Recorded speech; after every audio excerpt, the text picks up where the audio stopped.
हरे कृष्णा माता जी। Hare Krishna. Welcome you all in the class. Again I am welcome. और यहाँ पे जो हम श्री प्रभुपाद की स्मॉल बुक पढ़ रहे हैं, परम का ज्ञान, है ना। तो उसमें जो बुक है उसका नाम है ज्ञान की तलवार। तो मैं बता रही थी कि ये जो बुक है ये श्री प्रभुपाद की जो बंगला भाषा में उन्होंने Back to Godhead magazine में जो निबंध लिखे थे, लेख लिखे थे हर विषय पर अलग अलग, तो उसके लिए क्या किया था प्रभुपाद ने। प्रभुपाद के जो शिष्य थे भक्तिचार्य महाराज, उन्होंने इस बंगला भाषा की जितने भी Back to Godhead magazine थी उनके वो लेख एक साथ किए और इस बुक के फॉर्म में उसको प्रकाशित किया। उसका नाम दिया ज्ञान की तलवार और उसको इंग्लिश में भी प्रकाशित किया गया, रिनंसिएशन थ्रू विजडम। और ये उनके गुरु भाई सार्वभौम दास ने लिखा था। तो हमने आज पहला जो इसका लेसन है उसके अंतर्गत जितने भी शीर्षक है पढ़ लिया और हम लास्ट शीर्षक पढ़ने जा रहे हैं भगवत भक्तों की प्रशंसा में। तो इसके पहले हमने पढ़ा था कि भौतिक प्रकृति दुखालय है, दुख का कारण क्या है, ईश्वर विहीन असुर, आंतरिक मनोवृत्ति का मूल कारण, शांति का सूत्र, जीवन का एकमात्र लक्ष्य और भाव रोग का उपचार कैसे किया जाए, जीव का असली स्वरूप क्या है, ये हमने जो है डिस्कस कर चुके हैं। तो आपको याद होगा कि श्री प्रभुपाद ने जो फर्स्ट बुक है, मुझे बहुत अच्छे से याद है कि इसमें जो फर्स्ट लेसन था कि भौतिक प्रकृति दुखालय है, इसको श्री प्रभुपाद ने देखे एक छोटा सा वाक्य जो था वो अमृत बाजार पत्रिका में जो प्रकाशित किया गया था कि भौतिक जगत जो है वो दुखालय है, एक दुख समाप्त होता नहीं तो दूसरा खड़ा रहता। तो इस स्लोगन को जब श्री प्रभुपाद ने पढ़ा तो उन्होंने तुरंत इस पर भगवत ज्ञान दिया। तो श्री प्रभुपाद कहते हैं कि इस तरह से जो व्यक्ति सोचता है वो ये निराशा की तरफ जाएगा, जबकि भगवान ने जो भगवत गीता जब लिखा, ज्ञान दिया, तो उस समय ही ये बता दिया गया है कि जो भौतिक प्रकृति है ये जो बड़ी गुणमयी है और ये जो है इसको जीत पाना अत्यंत कठिन है। जब तक कोई भगवान कृष्ण की शरणागति ग्रहण नहीं करेगा तब तक उसका मतलब भौतिक प्रकृति को पार करना बहुत मुश्किल है। अब बहुत सुंदर बात थी, पता नहीं आप लोगों को याद है कि नहीं, इसी लेसन में श्री प्रभुपाद ने बड़ा सुंदर लिखा था जो मुझे बहुत ही अच्छा लगा कि हम जनरली कहते हैं कि भारत जो है तरह तरह के अलग अलग लोगों के द्वारा हमला किया गया, फिर इसको शासन किया गया भारत पर कई सालों तक। मुगलों का शासन रहा, फिर अंग्रेजों का शासन रहा, पुर्तगालियों का शासन रहा, है ना। तो इससे देखा जाता है कि कितना डिप्रेशन आ जाता है, लोग इससे यही करते हैं। श्री प्रभुपाद कहते हैं कि पूरे भारत वर्ष पर लगभग 38 करोड़ 88,000 साल तक पूरे पृथ्वी पर केवल सनातन धर्म था, शुरू से लेकर राजा परीक्षित तक। पूरे पृथ्वी सातों समुद्र पर केवल एक ही धर्म था, वो था सनातन धर्म। तो कुछ 1000 साल से यदि सनातन धर्म को आच्छादित भी कर दिया गया है, लिमिटेड कर दिया गया है, अब भारत का जो दायरा है वो बहुत सीमित हो गया है, तो इससे कोई फर्क नहीं पड़ता, क्योंकि ये जो लिमिटेशन है थोड़े। इसीलिए आप देखिए आज दुनिया में कहीं भी कोई पुरातन विवाद होता है, लड़ाई होती है या कोई चीजें होती हैं, तो वहाँ भगवान के मंदिर पाए जाते हैं, अलग अलग जो हमारे जो कल्चर है उससे रिलेटेड चीजें पाई जाती हैं। क्यों पाई जाती है पूरी दुनिया में? क्योंकि पूरी दुनिया में केवल एक ही धर्म था, वो है सनातन धर्म। तो कितने साल तक राज्य किया? 36 करोड़ 88,000 वर्ष तक। श्री प्रभुपाद बड़ा सुंदर लिखते हैं, अतः विदेशी पराधीन के लिए 1000 वर्ष बहुत सोचनीय विषय नहीं है। देखिए ये होता है भगवत ज्ञान। अब मान लीजिए अगर हम लोगों से यही सुनते हैं, वो हमारा देश ये रहा, कश्मीर के साथ ये हुआ, इसके साथ ऐसा हुआ, हम बस यही सोचते रहते, तो फिर हम क्या सोच लेके ढूंढेंगे कि हम बस एक दूसरे को क्रिटिसाइज ही करते रहेंगे, ईर्ष्या करते रहेंगे, है ना। लेकिन श्री प्रभुपाद लिखते हैं कि हमें ये देखना चाहिए कि जो भी भौतिक जगत में कष्ट आया या दुख हुआ, महामारी हुई, युद्ध हुआ, या एक एक लोगों ने दूसरे जाति के लोगों को कैसे कष्ट पहुंचाए, कैसे भारतवासियों के साथ किया गया, क्या सलूक किया गया, इसकी विवेचना करने की बजाय ये विवेचना करनी चाहिए कि ये दुख क्यों हुआ, ये दुख हमारे जीवन में क्यों आ रहा है।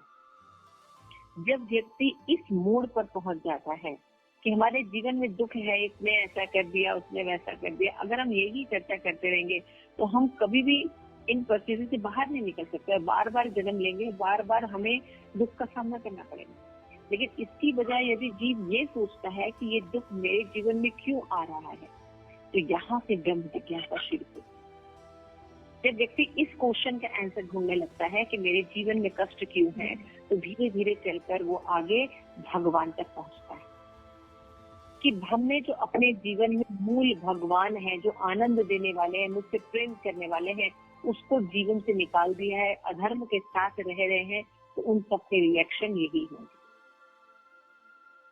तो इसका सोल्यूशन क्या है? इसका सिंपल सोल्यूशन है कि हम जो है वो भगवान को अपने जीवन में वापस स्थापित कर लें। तो ये जो विषय था बड़ा क्रिटिकल था, कैसे करें, बुक में तो दिया है, इनको समझे कैसे, इसको श्री प्रभुपाद ने इतना सुंदर ढंग से दिया। श्री प्रभुपाद ने हमारे सारे ग्रंथों को बिल्कुल मॉडर्नाइज करके दिया, आज के जमाने के हिसाब से उसको एक्सप्लेनेशन दी, उसके साइंटिफिक भक्ति के रीजंस बताए। सारे हमारे आचार्यों के, चैतन्य महाप्रभु के जो महान विचार थे, जिससे जीव शाश्वत और सुखी हो सकता था, उन विचारों को वापस लाया। अब इसको पढ़कर पूरे दुनिया में लोग लाभान्वित हो रहे हैं। तो श्री प्रभुपाद लिखते हैं कि आप लोग कभी कभी सोचते होंगे कि इतनी राजनीतिक उथल पुथल होती है। अभी जैसे कश्मीर एक फिल्म बनी है, Kashmir right, I think Kashmir, क्या नाम है फिल्म का? कश्मीर फाइल।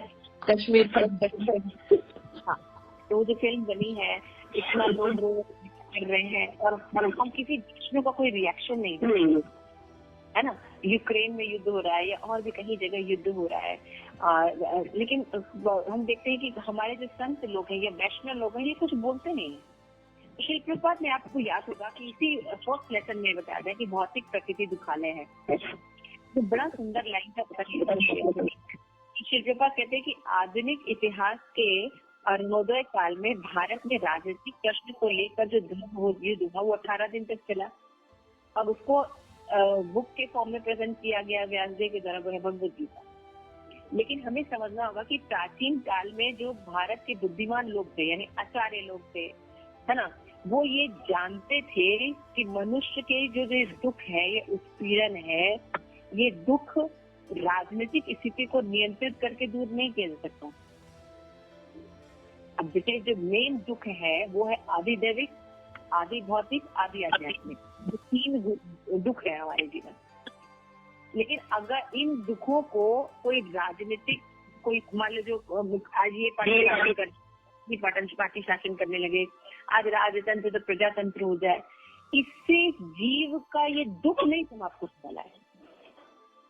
कोई भी राजनीतिक चेंज से जीव का दुख समाप्त नहीं, ये सदैव बना रहेगा। जीव का दुख तब होता है जो आदि दैविक दुख है, बाढ़ आ जाना, भूकंप आ जाना, है ना, आदि भौतिक है, आदि आध्यात्मिक दुख है। ये दुख खत्म कब होगा? जब हम भगवान की भगवद गीता में कहा है कि जब मेरी शरण है, तब इन दुखों से अपने आप निकल जाएगा। एक पेड़ की अगर हम जड़ काट दें तो पेड़ सूख जाएगा। उसी तरह से भगवान को जब अपने जीवन से निकाल देते हैं और अपने सनक के अनुसार धर्म का पालन करते हैं या अपने हिसाब से रहते हैं, तो वो जीवन जो है सदैव दुख की ओर ही जाएगा। तो ये बात जो है, ये तो बहुत गहरे विषय है, कभी आप लोग सोच के देखिएगा। तो इसीलिए जो हमारे जो संत हैं वो ये कोशिश करते हैं कि मूल से समस्या को हटा दिया जाए। ऐसा नहीं कि थोड़ा सा समस्या को हटा दिया गया बस नई समस्या। बात केवल कश्मीर और यूक्रेन की नहीं है, बात पूरे जीव जितने भी लिविंग बीइंग हैं उन सबके कष्टों की है, कि वो कष्टों के मूल को नहीं समझते कि ये कष्ट हो क्यों रहे हैं। क्योंकि ये जो कष्ट है ये भगवान की भक्ति न करने के कारण हो रहे हैं। ये मूल। जब हम अब भगवान की शरण ग्रहण करते हैं तो अपने आप शांति आएगी। क्यों शांति आएगी? क्योंकि हम जब अपने आध्यात्मिक चेतना में डीपर जाते हैं तो हम भगवान के बनाए गए जो नियम है उनके साथ कोऑपरेट करते हैं, यज्ञ चक्र का पालन करते हैं, धर्म के साथ रहते हैं, भगवान के इंस्ट्रक्शन उनको फॉलो करते हैं। तो क्या होगा, अगर सब व्यक्ति धर्म का पालन करने लगे, यज्ञ चक्र का पालन करने लगे, तो अव्यवस्था खत्म हो जाएगी ना। अव्यवस्था क्यों होती है? क्योंकि हमारी जो मन है वो दूषित है। तो बाहर क्लीन करने से, मकान क्लीन करने से, सड़क क्लीन करने से, गंगा क्लीन करने से क्लीननेस नहीं आएगी। फिर से वो गंदा कर देंगे। अब क्लीन करिए, फिर वो गंदा कर देंगे, करोड़ों रुपया खर्च के गए, अब क्लीन करिए, फिर वो गंदा। क्योंकि मन मलिन है ना। मन में काम, क्रोध, लोभ, मोह, भोगता बनने की, भगवान बनने की आदत बनी हुई है, तो हमको फिर गंदा कर देंगे। और अगर हम अपना मन क्लीन कर लें, मन को कृष्ण भावना युक्त कर लें, तो क्या हो जाएगा? जब हम अंदर से हमारी सोच सही हो जाएगी तो हम बाहर अपना व्यवहार भी सही करेंगे। समझ गए? ये बहुत सिंपल सा सिद्धांत है, लेकिन लोग इनको समझते नहीं। और पूरा इसको पूरे अलग अलग टॉपिक, ये दुख का कारण क्यों है, क्यों असुर कौन होते हैं, और आश्रित प्रवृत्ति का मूल कारण क्या है, लेकिन उसको कैसे, फिर बहुत प्रॉब्लम बता के सोल्यूशन नहीं बता। तो अगर हम शांति चाहते हैं, प्रेम चाहते हैं, तो सूत्र क्या है? और जीवन अगर है मनुष्य जीवन, तो उसका उद्देश्य क्या है? अगर भावरोग है तो उसका उपचार क्या है? और जीव का वास्तविक स्वरूप क्या है, ये समझना होगा। तो हमारा, हमने पिछले क्लास में पढ़ा कि जीव का वास्तविक स्वरूप जो है वो शारीरिक न होकर आत्मा है ना? शारीरिक न तो आत्मा है। तो आत्म स्वरूप में जब व्यक्ति स्थित रहेगा तब वो समझेगा कि मैं भगवान का हूँ। यहाँ से वो व्यक्ति शुरुआत करता है, यहाँ से वो जड़ से अपनी प्रॉब्लम सॉल्व करने की कोशिश करता है। आइए प्रेयर कर लेते हैं और आज इस श्रृंखला के लास्ट अध्याय को पढ़ने की कोशिश करते हैं कि स्वरूप जब समझ में आएगा तो भगवत भक्तों की प्रशंसा में क्या कहा गया है। ओम अज्ञानतिमिरान्धस्य ज्ञानांजन शलाकया चक्षुरुन्मीलितं येन तस्मै श्री गुरवे नमः। श्री चैतन्य मनोभीष्टं स्थापितं येन भूतले स्वयं रूपकदा मह्यं ददाति स्वपदान्ते। हरे कृष्ण कृष्ण कृष्ण हरे हरे, हरे राम राम राम हरे हरे। श्री प्रभुपाद की जय। आप सभी गौर भक्त वृंद की जय। निताई गौर प्रेमानंदे हरि हरि। आई होप आपको जो हमने अभी बातें बताई, ये बातें आप हमेशा याद रखें। आप लोग नोट्स बनाइए इन शब्दों के। ये बहुत इम्पोर्टेंट बातें हैं। और आप कभी भी आपके ऊपर ऐसी प्रॉब्लम आए या कुछ आए कि आप नहीं समझ पा रहे हैं, तो इन सिद्धांतों को थोड़ा समझिए। हमारे जो संत हैं, आचार्य हैं, व्यासदेव हैं, भगवान है, इन्होंने हमें ब्रॉडर एस्पेक्ट दिए। इतना ब्रॉडर विजन किसी भी कल्चर में नहीं है, ये केवल सनातन धर्म में है। कि हम, अगर कोई कहता है कि हाँ ठीक है, हम भारत में ऐसे ऐसे हुआ, तो हमें ये भी जानना चाहिए कि हमारे भारत में पूरे विश्व में सनातन धर्म कितने साल तक रहा है ना? और छोटी मोटी आपदाओं पर टिप्पणी करके क्या होगा? अगर आज मान लीजिए कोई राजनीतिक दल से भारत में अभी प्राइम मिनिस्टर जो है वो एक पक्ष के हैं, कल को दूसरा पक्ष आ जाए, लेकिन ना तो ये प्राइम मिनिस्टर आदि दैविक आदि भौतिक आदि आध्यात्मिक को खत्म कर सकते हैं, न तो कोई दूसरा प्राइम मिनिस्टर। जब तक शासन वर्ग में राज ऋषि नहीं होंगे जो सही से जानते हैं कि कैसे मूल्यों को निकाला जाए, दुखों को निकाला जाए, वो है भागवत भक्ति करके कृष्ण कॉन्शियसनेस की एकमात्र उपाय। और स्वयं चैतन्य महाप्रभु ने आके इस सिद्धांत को एस्टैब्लिश किया। हमें व्यक्ति समझना चाहिए जिससे कि हम अपने जीवन को सुधार सके। तो जीवन में आपको कोई भी प्रॉब्लम है, लेकिन हमेशा समझना चाहिए अगर आप प्रॉब्लम को जड़ से निकालना चाहते हैं तो आपको भगवत उन्मुख होना ही पड़ेगा। अगर आप थोड़े समय के लिए आप प्रॉब्लम टालेंगे, लेकिन मृत्यु तो प्रतीक्षा कर ही रही है ना।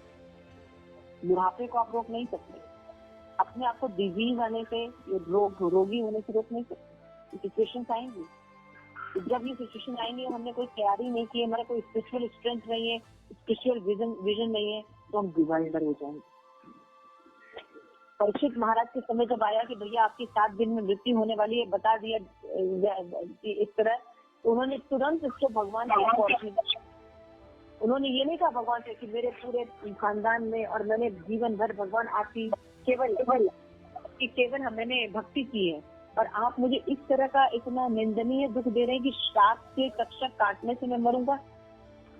उन्होंने ऐसा कुछ नहीं कहा। उन्होंने कहा कि ओ कितना अच्छा है कि मुझे 7 दिन पहले बता दिया गया कि मैं मरने वाला हूँ। अब मुझे अपने जीवन को, अपना उत्तरदायित्वों को सही हाथों में सौंप कर हमें क्या करना है, अपने जीवन को भगवान के पास लेकर अपने भगवत धाम वापस जाए, अपने घर वापस जाए। कितना सुंदर सफर तय किया। यहाँ पे भी सुंदर है, जीवन भी सुंदर रहा और मरण भी सुंदर रहा। योगेश है ना, परीक्षित महाराज ने कौन सा वेबसाइट लगाया था, कौन सा सैटेलाइट लगाया था कि उनकी इतने 1000 साल पहले जो घटनाएं हुई वो आज भी हमको पता चल रही है। तो भगवान के शब्द प्रमाण के कारण, भगवान के शब्द प्रमाण के कारण, भगवान जब किसी को प्रसिद्ध करना चाहते हैं तो वो व्यक्ति की प्रसिद्धि बनी रहती है। हमारे प्रसिद्ध होने से या सैटेलाइट लगा देने से या बुक्स लिखने से लोग प्रसिद्ध और न प्रसिद्ध नहीं होते। तो ये सब चीज समझना होगा कि प्रकृति के नियम कैसे वर्त करना है। तो ये सब चीजें जो है भगवत भक्तों के संग में पता चलते हैं। तो आइए पढ़ना शुरू करते हैं, इसमें हमें और नॉलेज मिलेगा। कोई पढ़ेगा? मैं कोई भी पढ़ लीजिए। हाँ, कौन पढ़ रहे? कौन पढ़ रहे? मैं गौरी माता जी। पवित्र तथा संत संभाव वाले वैष्णव भगवत गीता का वास्तविक अर्थ गीता का आप लोग मैं पढ़ रही हूँ। पवित्र तथा संत स्वभाव वाली वैष्णव गीता की वास्तविक अर्थ समझते हैं। गीता का सरल संदेश सूर्य की तरह प्रकाशमान है। इसका ज्ञान निर्विशेषवाद अंधकार में बादलों के पीछे छिपा नहीं है। इसमें कोई वैकल्पिक अर्थ निकालने की तथा कथित पांडित्यपूर्ण तर्क देने के लिए कोई स्थान नहीं है। कृष्ण भक्त ही भगवत गीता के उपदेशों को पूरी तरह समझ सकते हैं। भगवत गीता की शिक्षाओं का पालन करके भक्त कर्म चक्र की भयावह तथा शाश्वत दासता से मुक्त होते हैं। ऐसे व्यक्ति किसी देश, जाति, समाज तक सीमित नहीं होते हैं। भगवत भक्तों को अपना एक अलग वर्ग है, वो देश, शासन आदि की परवाह किए बिना आध्यात्मिक समाज बनाते हैं। भगवान पर किसी विशेष समुदाय का एकाधिकार नहीं होता। भगवत गीता का संदेश सबके लिए है, सबके लिए लाभदायक है, अतः हर कोई संदेश को अपना सकता है। आखिरी शब्द जो है 9.32 में भगवान ने भगवत गीता में बिना किसी शर्त की घोषणा की कि हे पार्थ, जो लोग भी मेरी शरण ग्रहण करते हैं उन्हें भले ही निम्न कुल, स्त्री, वैश्य, शूद्र में जन्म लिया हो, वो परम धाम को प्राप्त कर सकते हैं। देखिए कितना सुंदर विजन है, कितना देखिए व्यापक दृष्टिकोण है सनातन धर्म का। ये नहीं कि हाँ किसी एक राज्य या एक भारत की बात कर रहा है या हिंदू की बात कर रहा है, मुस्लिम की, सिख की, नहीं, ये हर जीव की बात कर रहा है। हर जीव, इवन खाली मनुष्य नहीं बल्कि जितने भी जीव इस दुनिया में हैं उन सब के उद्धार की बात है कि अगर हम भगवान की शरण ग्रहण करते हैं तो किसी का भी उद्धार नहीं। आगे पढ़िए। जी माता जी। हे पार्थ, असुर भगवान कृष्ण द्वारा वर्णाश्रम के विषय में कहे गए वचनों की गलत व्याख्या करते हैं और उसके आधार पर गलत काम करते हैं, किंतु इससे कृष्ण या उनके वचनों पर कलंक नहीं लगता। भगवत गीता में 4.13 भगवान कृष्ण स्पष्ट कहते हैं, प्रकृति के तीनों गुणों और उनसे संबद्ध कर्म के अनुसार मानव समाज के 4 विभाग मेरे द्वारा रचे गए हैं। यद्यपि मैं इस व्यवस्था को बनाने वाला हूँ, किंतु तुम यह जान लो कि तब भी मैं अपरिवर्तनशील तथा अकर्ता हूँ। समाज के 4 वर्ण अर्थात ब्राह्मण, क्षत्रिय, वैश्य और शूद्र का निर्णय जन्म के आधार पर नहीं अपितु योग्यता के आधार पर किया जाना चाहिए। जैसे कोई व्यक्ति जन्म नहीं अपितु केवल योग्यता के आधार पर डॉक्टर या जज बनता है, इस तीन गुणों वाली भौतिक प्रकृति के संसार में वर्ण हमेशा से विद्यमान रहे हैं। इसलिए जन्म के आधार पर किसी व्यक्ति की जाति या वर्ण का निर्धारण नहीं होना चाहिए। 4 वर्ण व्यक्ति की योग्यताओं के अनुसार बनाए गए थे। आगे बढ़ो माता जी। आगे बढ़ो। डॉक्टर तो हर देश तथा समाज में उपलब्ध है। इसी तरह 4 वर्ण भी प्रत्येक देश या समाज में पाए जाते हैं। डॉक्टर का पुत्र डॉक्टर ही बने यह आवश्यक नहीं। किसी तरह समाज के 4 वर्णों में जन्मे बच्चों के व्यवसाय का अपने माता पिता के व्यवसाय के अनुसार अपने आप निर्धारण नहीं होता। शास्त्रों में समाज के वर्णों का उनके गुणों के आधार पर विस्तार से वर्णन किया गया है। इसलिए जब हम मनुष्यों की विभिन्न श्रेणियों का निर्णय किसी विशेष देश या जाति के आधार पर करते हैं तो हम भारी भूल करते हैं। आज भारतीय संस्कृति जाति प्रथा से जकड़ी हुई है और कुएं के मेंढक के समान संकीर्ण सोच वाले लोगों के कब्जे में है।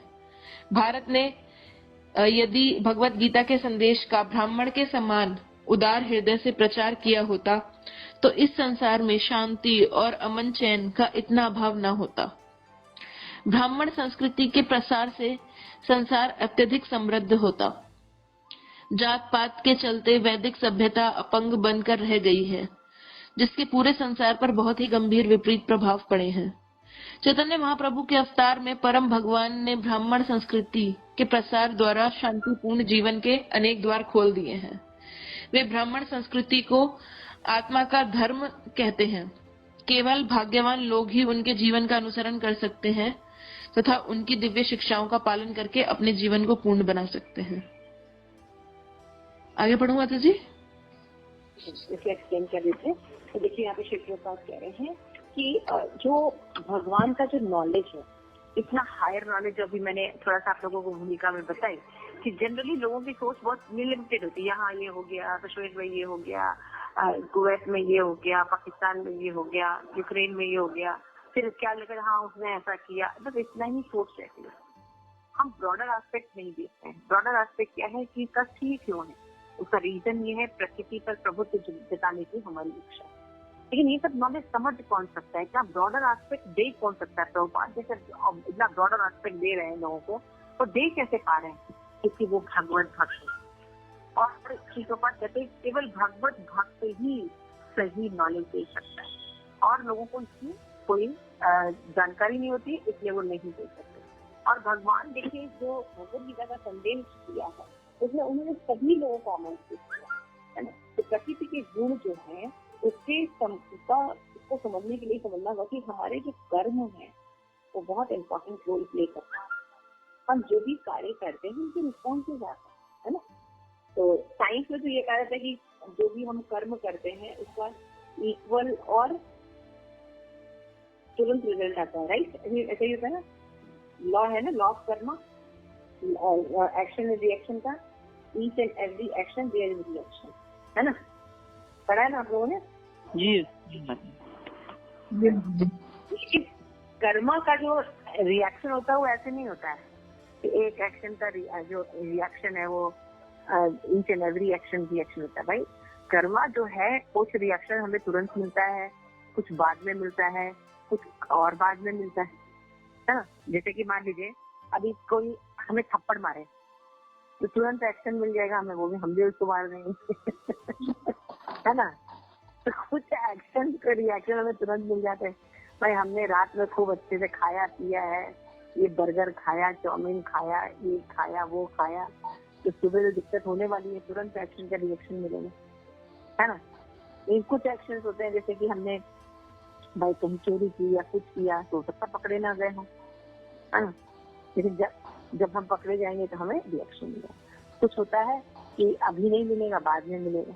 तो इस तरह एक्शन से रिएक्शन मिलते तो जरूर है, लेकिन कब और कैसे मिलेंगे ये तो सब तय किया जाता है आपके कर्म के अनुसार। तो इसीलिए भगवान ने कहा कि कर्म की गति को समझना बहुत मुश्किल। तो इसलिए हमें क्या करना चाहिए, हमें ध्यान रखना चाहिए कि हम पहले तो भगवत भक्त बने और भगवत भक्त के अनुसार धीरे धीरे भगवान की शरण ग्रहण करें। और भगवान का इंस्ट्रक्शन अगर हम फॉलो करके चलते रहेंगे तो हम हर प्रकार के दुखों से बचते चलेंगे और एंड भी जब इस शरीर को त्यागना भी पड़ेगा तब हम अपनी शाश्वत स्थिति में आ जाएंगे, हमें दुख का अनुभव नहीं होगा। तो श्री कृपा हमें बताते हैं कि प्रकृति के गुण में सबसे ज्यादा दिक्कत क्या है कि भगवान, कई बार प्रश्न पूछा जाता है समाज में ये ब्राह्मण क्षत्रिय नहीं होना चाहिए, ये सब तो बेकार है, सब एक ही, सबको इक्वल माना चाहिए, एक ही चीज होनी चाहिए, इसलिए क्या करो सबको पढ़ाओ। तो रिजल्ट आज हम क्या देख रहे हैं, हम किसी को नौकरी नहीं दे पा रहे हैं, फ्रस्ट्रेशन हो रही है, एक अगर नौकरी के लिए अगर कितने कितने कैंडिडेट्स आ रहे हैं, है ना, और जो नहीं बन पा रहे हैं वो सुसाइड कर रहे हैं। तो हमें ये समझना होगा कि ये जो हम जो सोचते हैं कि जाति प्रथा, ये प्रथा या वर्ण सिस्टम नहीं होना चाहिए, तो पहले समझना होगा कि क्या है ये। तो भगवान ने भगवद गीता में कहा है कि किसी भी समाज को चलाने के लिए हमें 4 प्रकार के लोगों की जरूरत पड़ती है। इंटेलेक्चुअल वर्ग होने चाहिए, बुद्धिमान वर्ग, कुछ लोग होने चाहिए जो सुरक्षा प्रदान करें, कुछ लोग होते हैं जो व्यापार कर सके ताकि बिजनेस वगैरह सब एस्टैब्लिश हो, मनी इनकम करने वाले हो, और कुछ लोग होते भाई इतना दिमाग तेज रहेगा, लेकिन ये इन लोगों का अगर सर्विस करते तो उनका जीवन जो है सफल हो जाता है, उनको ज्यादा परेशान जीवन शुद्ध।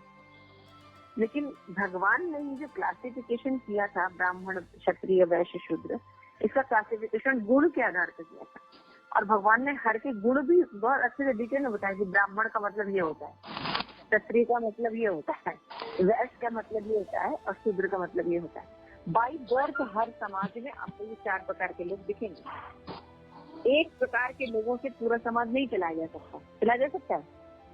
नहीं माता जी, कभी नहीं हो सकता। हमें इन चारों की जरूरत पड़ेगी, है ना। हम खाली बुद्धिमान बन के नहीं रह सकते, हमें खाने को भी चाहिए, हमें सुरक्षा भी चाहिए, हमें कोई सर्विस करने वाला भी नहीं, हम अकेले सर्विस नहीं कर सकते, समझ रहे।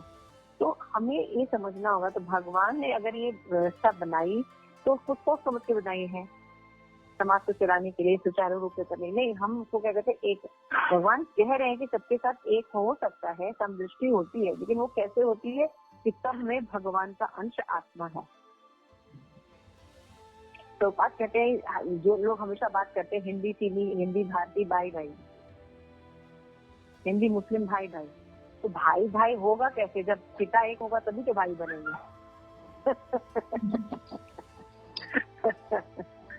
है ना, नहीं बोलते हिंदू मुस्लिम भाई भाई, हिंदी चीनी भाई भाई, ठीक है भाई भाई तो बन जाएंगे, लेकिन जब पिता एक होगा तब तो भाई भाई होंगे। नहीं जी, जब पिता हम अलग अलग रहे, पिता अगर हम सब लोग कृष्ण को माने तो हाँ भाई बिल्कुल हम भाई भाई, लेकिन जब हम पिता को ही डिनाई कर दे रहे, जो सारा कुछ दे रहा उसके प्रति अकृतज्ञ है, तो फिर उस अकृतज्ञ, यहाँ पे शास्त्र में लिखा है जो व्यक्ति अकृतज्ञ होता है वो अभागा होता है, वो अभागा होता है, और उसकी जितनी भी आध्यात्मिक विरासत है, देखो लिखा है, वो क्या होता है, मुक्त हो जाता है, वो कभी भी कुछ नहीं कर सकता अगर उसके अंदर कृतज्ञता नहीं है, दिखता नहीं है कि वो क्या क्या कर रहा है, क्या नहीं कर रहा। उसको भगवान को समझना होगा कि भगवान रहेंगे तब जाके क्या होगा, वो भाई भाई है, तब जाके वो सारा सिस्टम प्रोवाइड हो रहा है। तो उन सिस्टम को जो लोग प्रोवाइड करवा रहे हैं वो बहुत कठिन मेहनत कर रहे हैं, उन वैष्णव के प्रति बहुत कृतज्ञता होनी चाहिए। श्रीमद् भागवतम में एक श्लोक आता है कि यदि हम भगवत भक्ति करते हैं और बाद में हमारा पतन हो जाता है तो इसमें हानि क्या है, और अगर हम बहुत अच्छे से अपना कार्मिक जीवन करते और कभी भगवत भक्ति नहीं करते, इसमें लाभ क्या मिला तुमको? कितना बड़ा स्टेटमेंट देते हैं हमारे इधर शास्त्र देते हैं कि यानी कहने का मतलब कि किसी भी दशा में इससे थोड़ा बहुत कम ज्यादा वो चलेगा, लेकिन भगवत भक्ति जो करता है वो हमेशा लाभ में रहता है। इसलिए तो बहुत देखिए, एक संत जो है वो दुनिया में व्याप्त जो समस्याएं हैं उनको कितना सुंदर ढंग से देख सकता है। शिवप्रभात कह रहे हैं भैया एक डॉक्टर का पुत्र है तो वो डॉक्टर नहीं बन जाएगा, उसको भी डॉक्टर की डिग्री प्राप्त करनी पड़ेगी, और जब उसके अंदर ऐसी काबिलियत रहेगी तभी डॉक्टर बनेगा। एक ब्राह्मण का पुत्र ब्राह्मण कैसे हो सकता है जब तक कि उसके अंदर काबिलियत ना हो। तो भगवान ने 4 वर्ण बनाए थे, उसमें उन्होंने गुण के आधार पर बनाए थे, लेकिन बाद में जो लोगों ने, जो सनातन धर्म के पालन करने वाले जो ब्राह्मण वर्ग है, इनकी संकीर्ण मानसिकता के कारण क्या हो गया, ये जातिवाद बन गया, और इसके कारण क्या हो गया, ज्ञान जो है अपंग हो गया भगवत ज्ञान। जो ज्ञान पूरे विश्व में शांति ला सकता था, वो ज्ञान अपंग हो गया ब्राह्मणों के के काम करने के अभाव में। फिर शिव प्रपात कर रहे थे कि जब ये ज्ञान ही नहीं है किसी को, भगवत भक्त ज्ञान ही नहीं है लोगों को, तो वो जीवन शैली कैसे जिएंगे? वो अपने सनक के अनुसार तो जीवन जिएंगे, क्योंकि बिना कर्म किए तो कोई रह नहीं सकता, और जब बिना कर्म किए तो कोई रह नहीं सकता, और अपनी सनक के अनुसार जिएंगे तो हम केवल उपद्रव ही करेंगे। तो यहाँ तक क्लियर हुआ सबको? चलो आगे पढ़िए।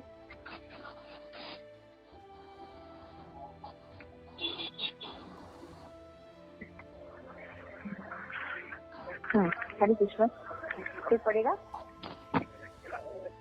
जी माता जी, मैं पढ़ूं? हाँ तुम्हें पढ़ो बेटा। वर्णाश्रम दो प्रकार का है, आसुरी तथा देवी। ये दोनों एक दूसरे से बिल्कुल अलग है। शास्त्रों में उल्लिखित वर्णाश्रम सदैव सभी देशों में विद्यमान है। यदि किसी व्यक्ति को शास्त्रों का ज्ञान है तो वे विभिन्न समाजों की छानबीन करने पर उसे आसानी से ये चार श्रेणियां मिल जाएंगी। ब्राह्मण के गुणों वाले व्यक्ति लगभग हर समाज में देखे जाते हैं। ये लोग आज के समय में बुद्धिजीवी कहलाते हैं।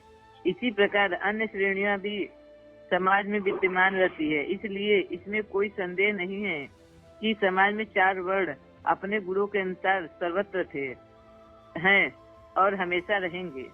जो लोग यह सोचते हैं कि ब्राह्मण तथा अन्य तीन वर्ण केवल भारतीय समाज में पाए जाते हैं, वे भूल करते हैं। शास्त्रों में कहा गया है कि कलयुग में हर व्यक्ति चौथे वर्ण अर्थात शूद्र के रूप में जन्म लेता है। फिर भी भारत में अनेक लोग उच्च ब्राह्मणों के गुणों से संपन्न हैं। इसमें संदेह नहीं है कि अन्य देशों में भी ऐसे लोग पाए जाते हैं।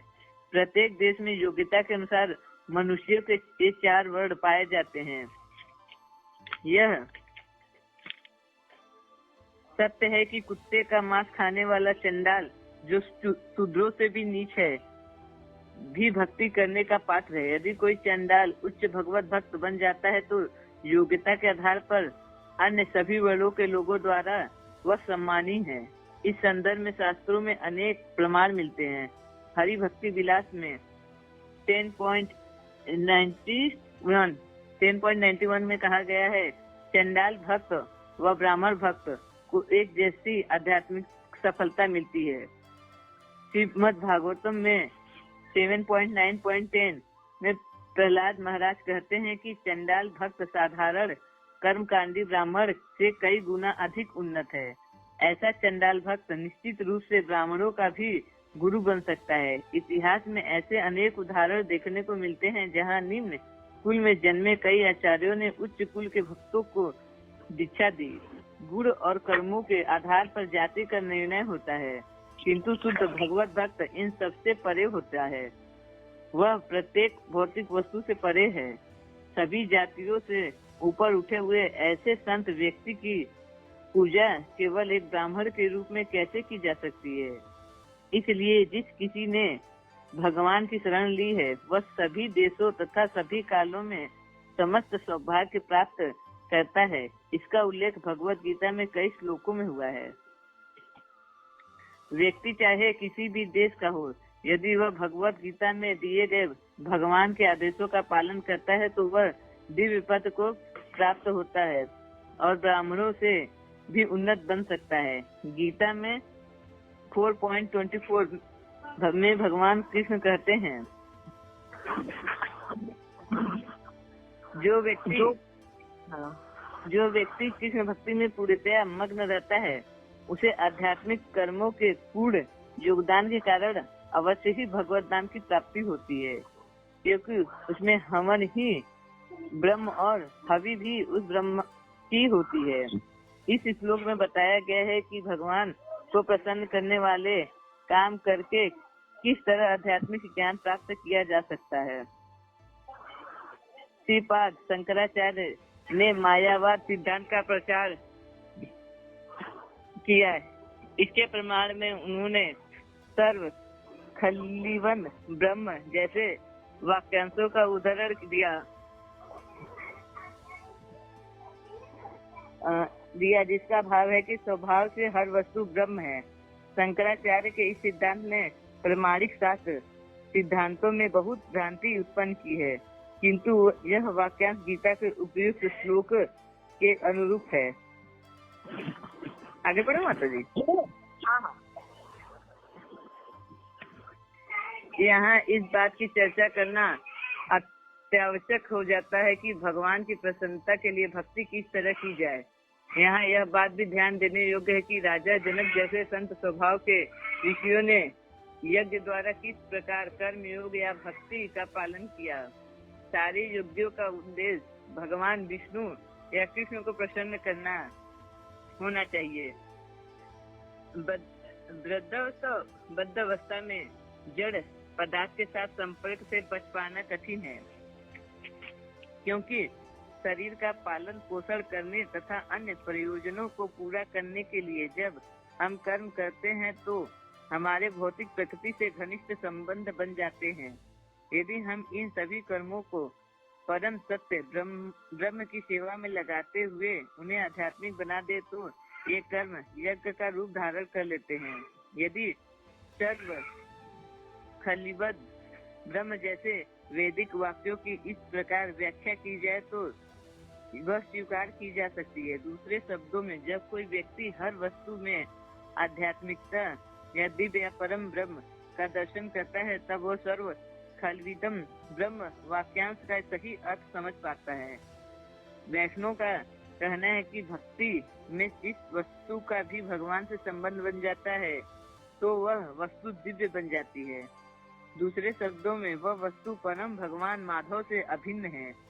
जिस तरह लोहा आग के संपर्क में लंबे समय तक रहने पर अपना गुण त्याग कर अग्निवत हो जाता है, उसी तरह यज्ञ में ब्रह्मा को अर्पित हर वस्तु परम या दिव्य बन जाती है। भगवत गीता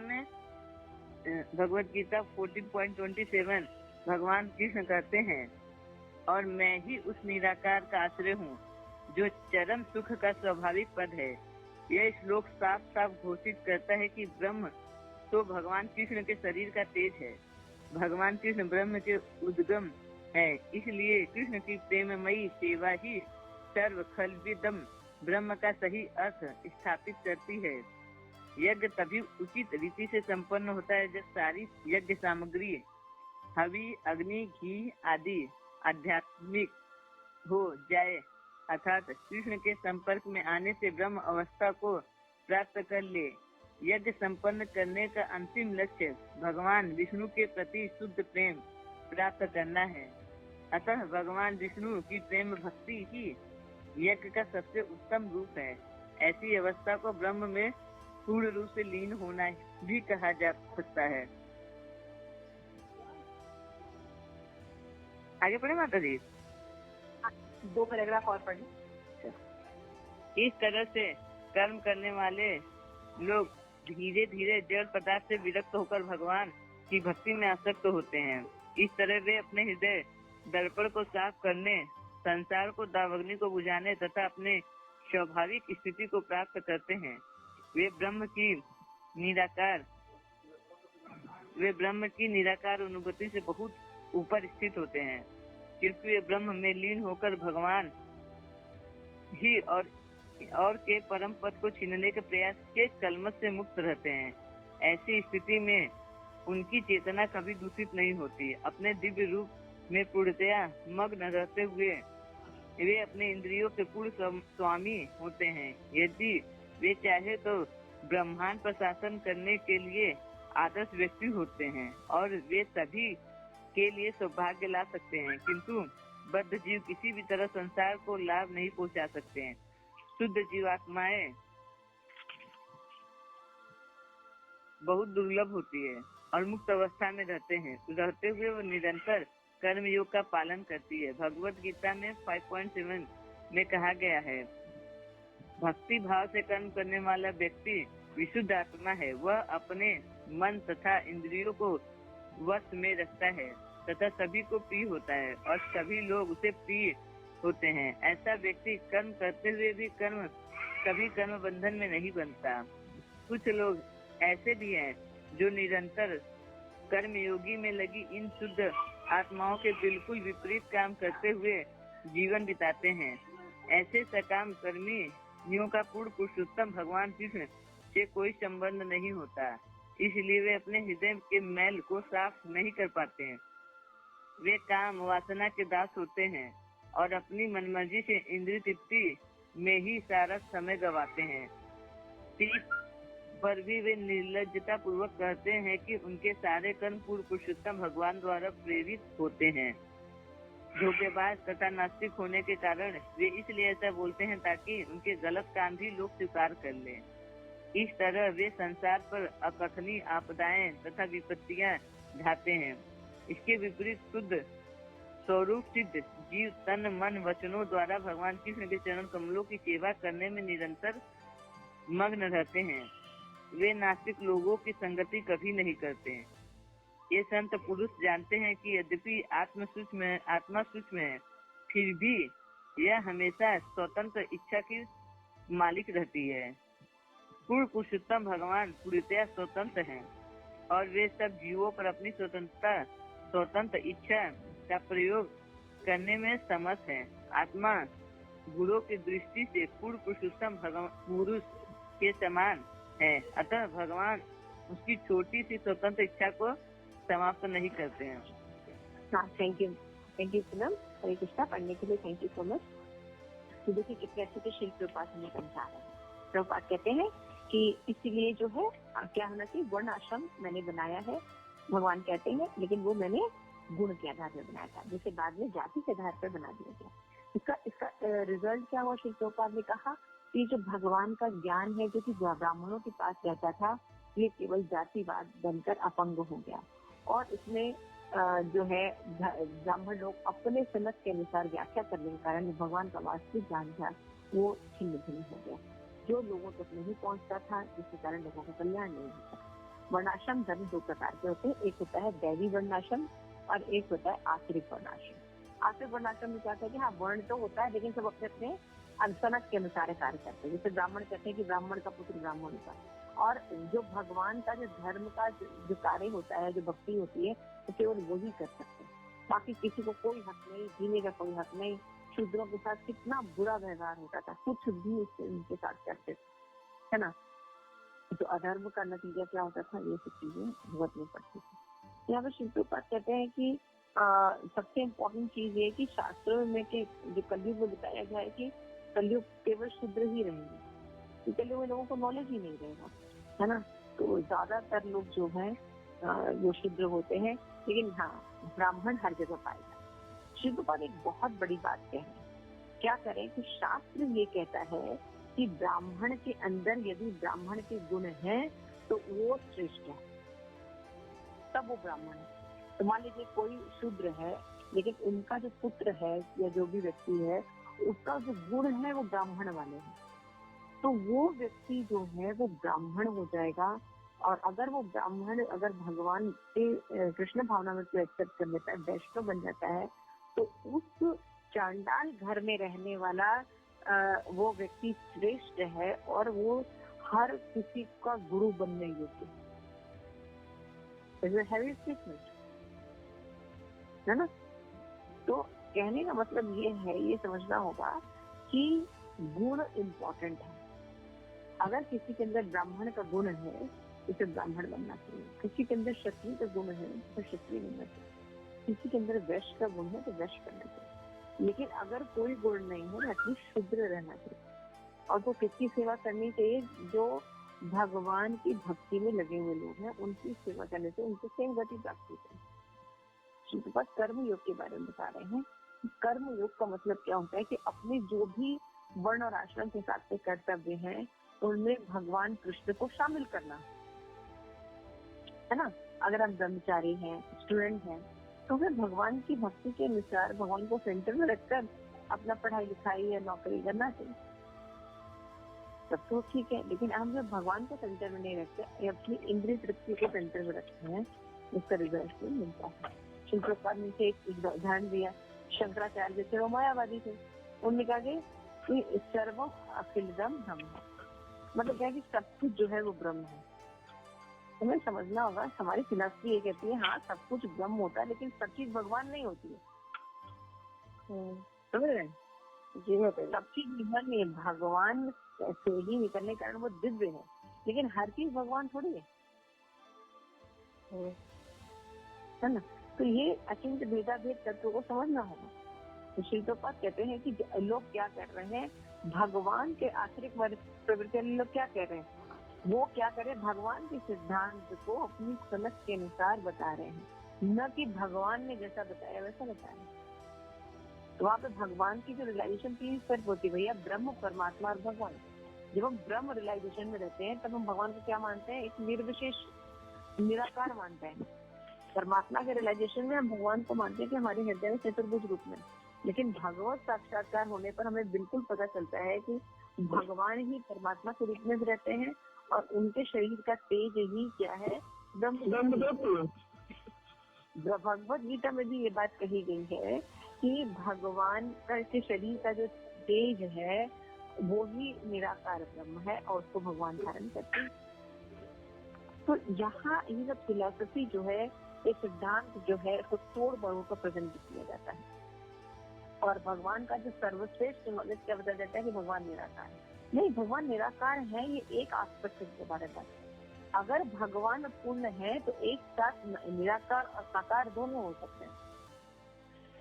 अगर कोई कहता है कि भगवान केवल साकार है तो वो भी पूर्ण नॉलेज नहीं है, और अगर अवश्य कहते हैं कि भगवान निराकार है तो वो भी नॉलेज नहीं है।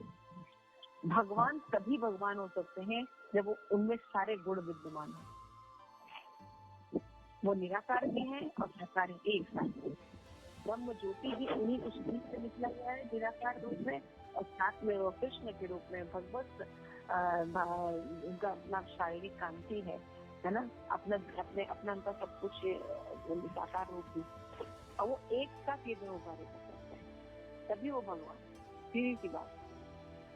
तो ये सब जो कॉन्सेप्ट है ये केवल भागवत भक्त जो है वो क्लियर करते हैं, जैसे और जो आंतरिक परिवर मनोवृत्ति के लोग होते हैं वो उनकी गलत व्याख्या करते हैं। श्री प्रभुपाद यहाँ पे यही बात बता रहे। इसलिए क्या करना चाहिए, भगवत भक्ति भाव को कर्म कर, भगवत गीता 5.7 में क्या कहा गया है कि भक्ति भाव से कर्म करने वाला व्यक्ति विशुद्ध आत्मा है, वो अपने मन इंद्र को वश में रखता है और सभी को प्रिय होता है, और वो सभी लोगों को प्रिय होता है। ऐसा व्यक्ति कर्म करते हुए भी कभी भी कर्म बंधन में नहीं पड़ता। जो भगवान के अनुसार चलता है वो कर्म भी करता है। तो आप देखिए वैष्णव जन कर्म नहीं करते, हम लोग कर्म नहीं करते, पूनम करते माता जी, सारे कर्म करते हैं ना, खाना पीना, पहनना, उठना, जाना, घूमना, घर बनाना, बच्चे पैदा करना, बड़े करना, सब करते हैं ना जी। सब बिल्कुल नहीं होता है जैसे वो लोग लेकिन कॉन्शियसनेस में फर्क होता है। अब हर चीज जानते हैं कि भगवान है तो उनकी संपत्ति के लिए प्रसाद रूप में ग्रहण करते है ना जी। तो ये करके क्या करते हैं, हम कर्म भी करते हैं, मतलब कभी कोई बंधन भी ले लेता है जैसे कि बाकी लोगों को बंधन लगता है। सीधी सी बात होती है। कुछ लोग ऐसे होते हैं जो निरंतर कर्मयोग में लगी इन शुद्ध आत्माओं से बिल्कुल विपरीत काम करते हैं, जीवन काम करते हैं, तो काम वासना करते हैं, सारा समय को आता है शुद्ध करते हैं। फिर भी निर्लजता पूर्वक क्या कहते हैं कि ये जो भगवान ने ही तो सब किया है, कर्म ही तो पूजा है। तो भगवान ने ये कहा कि बूचड़ खाना चलाना या मांसाहार करना ये जो है धर्म है, ये कहाँ कर्म है। भगवान ने कहा है जो कर्म यज्ञ में अर्पित करा जाता है वो कर्म जो है भगवान को ऑफर करना चाहिए। भगवान ने हर कर्म को नहीं बोला है कि वो कर्म ही पूजा है। श्लोका तो पूरा पढ़ना चाहिए, कर्मण में वादिका रचते, लेकिन माँ फलेशु कदाचन भूल जाते हैं। तो अपनी सनक के व्याख्या करते आधा अधूरा, तो इससे क्या होता है, दिक्कत आती है। और निर्लजता पूर्वक कहते हैं कि यार हम भगवान के लिए है ना, तो भगवान कर्म ही पूजा, ऐसा मतलब कर्म कर रहे हैं। तो बात कहते हैं कि संसार में जो आपदा विपदा ढाते हैं वो कौन लोग होते हैं? इसी तरह के गलत प्रचार करने वाले आसुरिक लोग होते हैं, जो अत्याचार करते हैं लोगों पर, भगवान के बातों को लेकर उनका अपसिद्धांत करकर अत्याचार करते हैं। तो अक्सर के कहते हैं कि रावण जो है वो बहुत ग्रेट था, उसने सीता का हरण किया लेकिन उनको छुआ नहीं। रामचंद्र तो बिल्कुल बेकार थे, वो तो अपने पत्नी की रक्षा भी नहीं करते। तो ये मेंटलिटी किसकी है? आंतरिक प्रवृत्ति की है। सही से ज्ञान को प्रेजेंट नहीं करना।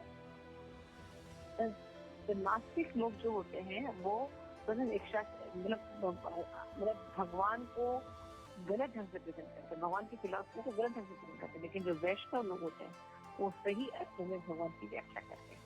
लेकिन दुर्भाग्य विभागवत जीव भगवान द्वारा की गई एक भगवान ने स्वतंत्रता जो जीव को दी है, जीव करता क्या उसका दुरुपयोग करता है। क्योंकि प्रेम में स्वतंत्रता देना बहुत जरूरी है। प्रेम में अगर हम मान लीजिए हम सब कुछ करते हैं, कहीं नहीं हमको ऐसा ही करना है, ऐसा नहीं चलेगा। हमें स्वतंत्रता देना बहुत जरूरी है। लेकिन जीव को जो भगवान ने स्वतंत्रता दी तो करता क्या? उसका दुरुपयोग करता है। और फिर होता क्या है कि वो एक कुएं से गिर के दूसरे कुएं में उससे भी नीचे अंधे जगहों में घूमता रहता है।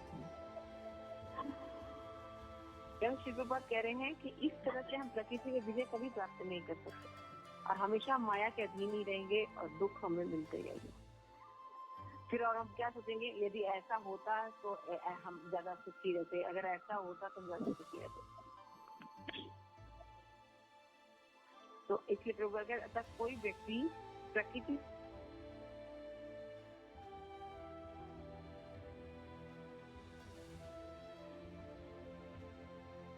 हरे कृष्ण माता जी।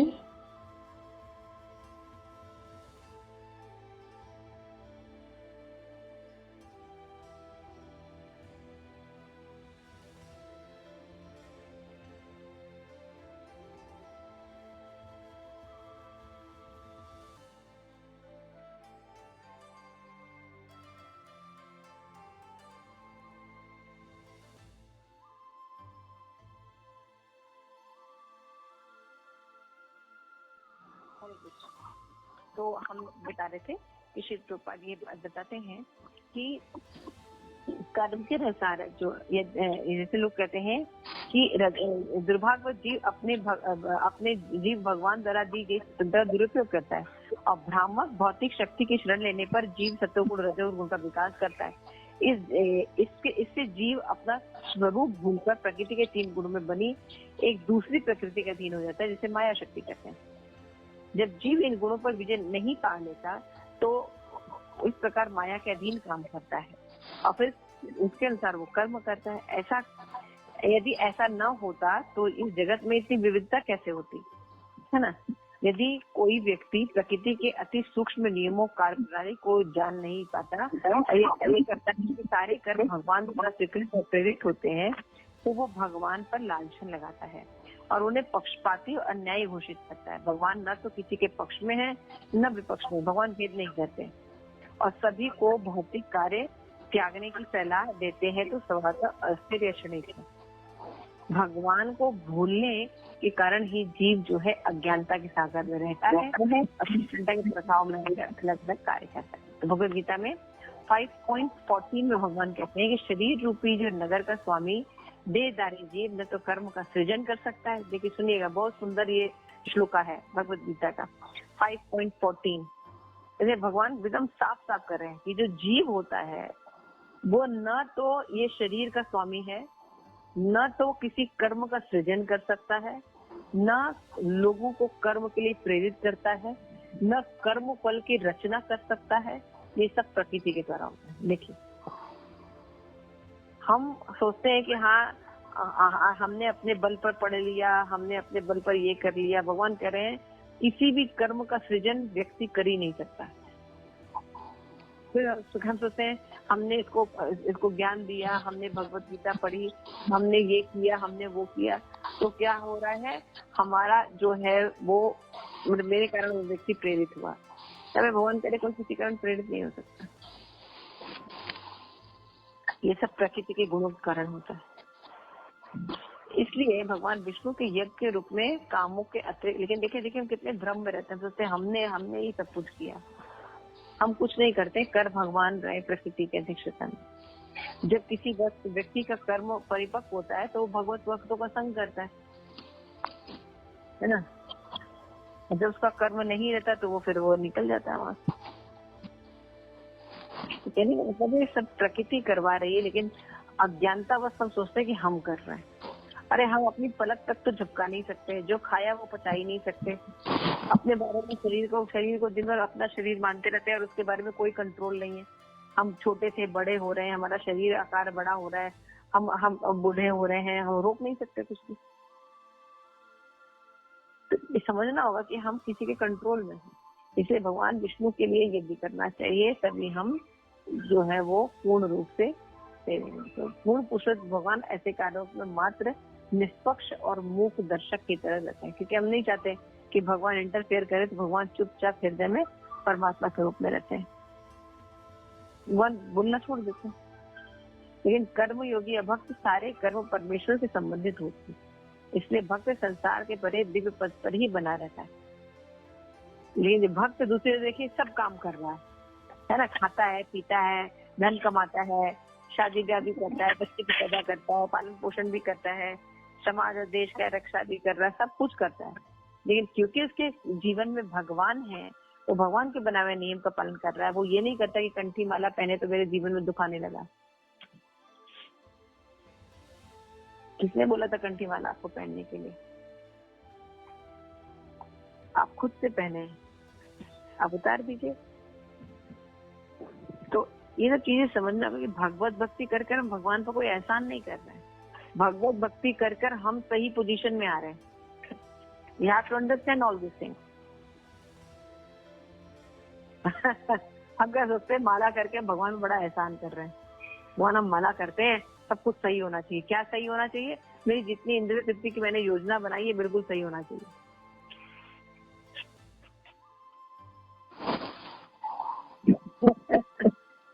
तो हम क्या सोचते हैं कि भगवान शक्ति आपकी लगे, सारी एनर्जी सारी आपकी यूज हो, लेकिन ब्रेन मेरा चले, क्योंकि मैं बहुत सोच सकता हूँ। तो हम सोचते हैं कि हमारे विपरीत प्रेम का पता कब चलता है? जब हमारे विपरीत कार्य हो, उसके बावजूद उस व्यक्ति के हृदय में हमारे प्रति स्नेह हो, और वो समझे कि वो परिस्थितियां क्यों आई है कि नहीं ऐसा गौरी? जी माता जी।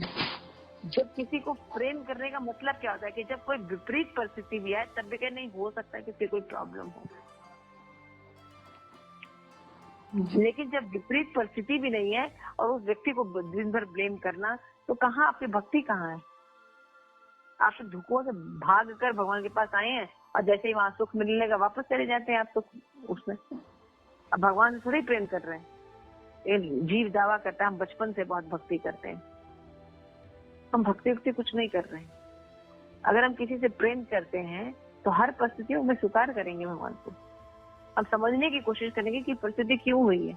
भगवत भक्तों से मिलेंगे, हम कहेंगे मेरे जीवन में ऐसा क्यों हो रहा है, क्या मतलब है, क्या मतलब। जब हमारे जीवन में कष्ट ज्यादा हो तो भगवान से प्रे करना चाहिए कि हे राधा रानी, आप मुझे क्या समझाना चाहती हैं। तो ये सब चीजें कर्म योग करने पर जो अगर हम भक्ति करते हैं तो हमारा फायदा हो रहा है, भगवान का थोड़ी फायदा हो रहा है।